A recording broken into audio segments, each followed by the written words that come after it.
You ever see a man so proud, so convinced the world owes him, that he's blind to the storm brewing right under his nose?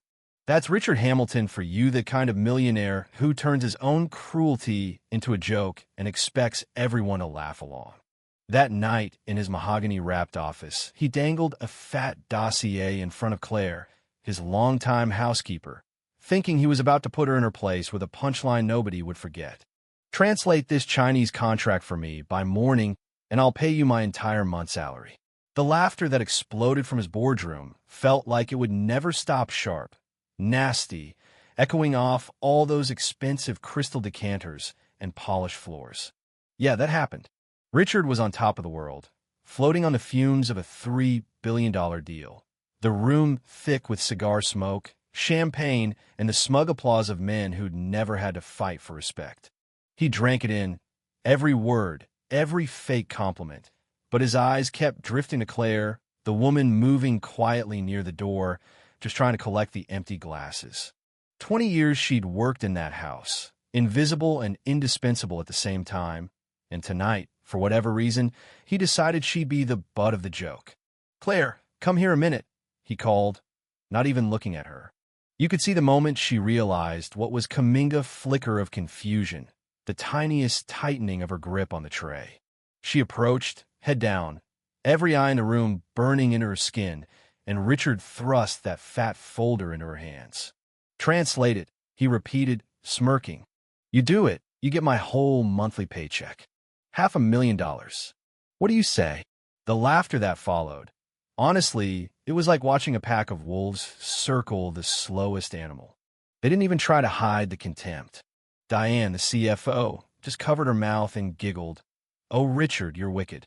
As if she could actually pull that off. The men, they egged him on, and Claire, she just stood there, jaw set, fingers white around the folder, letting the humiliation crash over her. But something in her eyes changed that night. After 2 decades of swallowing insults and being treated like she didn't count, Claire looked up and met Richard's gaze head on. She wasn't trembling, she wasn't crying, she just said, "I accept your challenge, Mr. Hamilton." And for a second, the whole room went silent. Richard, of course, thought it was all part of the joke. He raised his glass, laughed even harder. "I'll expect it on my desk tomorrow. And if you fail, hey, can't say I'm surprised." He didn't expect anything. Nobody did.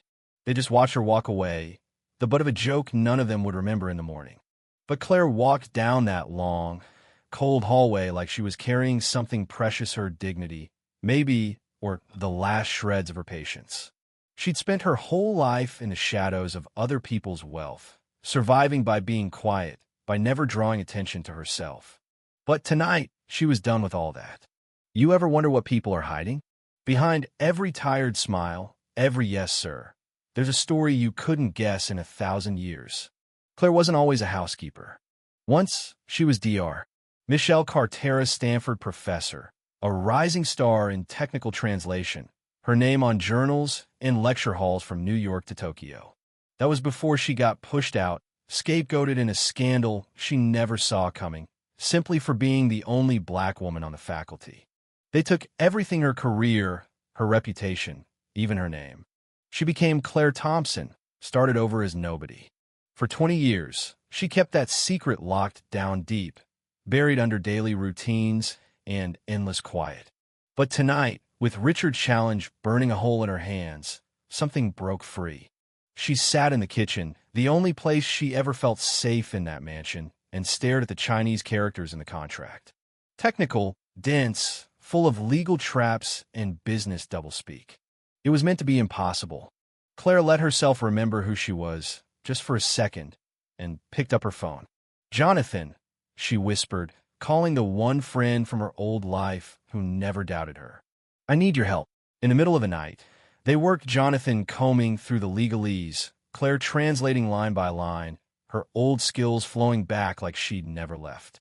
That's when they found the hidden clause, the one that would give the Chinese partner access to every secret Hamilton Technologies had, transfer every bit of IP to Shanghai in a single stroke. It wasn't just about Claire now. Richard was about to hand over his entire empire, and not one of his smug executives had seen it coming. By dawn, Claire had the whole thing laid out: translation, annotations, evidence of the trap. She didn't sleep, didn't dare. When Richard called everyone to the conference room, ready to sign the deal of his career, Claire walked in with her head high and put the folder on the table. The look, shock, outrage, disbelief washed over her, but she just waited. "You should read this before you sign," she said quietly. Richard, all bravado and bluster, barely glanced at it at first. But as he read, his face drained of color. He read it again and again. Diane grabbed a copy. "Robert." The whole room realized, almost at once, that they'd been played for fools. If Claire hadn't spoken up, the company would have been gutted, Richard ruined, thousands of jobs lost. He looked up, stammering, How is this even possible?" Claire, for the first time in 20 years, didn't lower her gaze. "Because I know what I'm doing," she said, voice low but steady.